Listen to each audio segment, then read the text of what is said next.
我覺得 SDM 可以喺香港植根20年，咁而家仲即係不斷係發展緊喺唔同嘅地方咧，亦都有唔同嘅學員。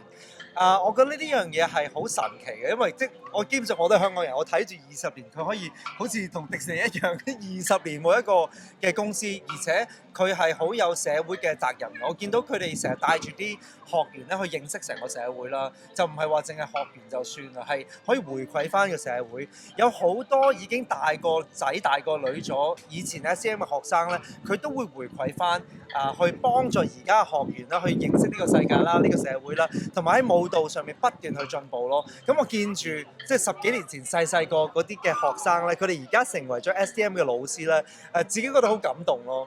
我覺得即係作為家長去幫小朋友揀舞蹈學校咧，我覺得 number one 一定係老師，因為佢成程係跟住個老師去學嘅。佢哋嘅師資啦，佢哋跳得好唔好啦，同埋佢哋對小朋友係咪真係有熱誠同埋愛心，我覺得係最緊要嘅。咁我3個小朋友咧，即係自細都喺 SDM 嗰度學啦，唔單止淨係跳舞啊，佢哋學過gymnastic 啊，有個 hip hop 啊，功夫都有學過。咁呢度嘅老師係好有愛心，好有笑容。咁佢哋除咗即係跳舞之外，其實讓佢哋有個好嘅品格，我諗都係最緊要咯。家長最睇重咯。咁所以SDM 20年啦，有咁好嘅師資啦，係好難得啦。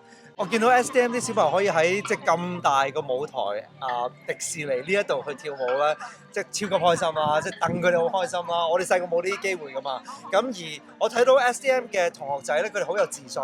咁而家 AI 世代啦，咁即係你真人仲有啲咩可以發揮咧？我諗最緊要係佢嘅自信心，佢哋眼神嘅接觸。咁呢一啲係 SDM 可以俾到啲小朋友嘅一個好緊要嘅 training 咯。咁所以我見到佢哋好似即係一個舞者咁樣咁有自信去喺迪士尼跳舞咧，係非常之開心啊！戥佢哋。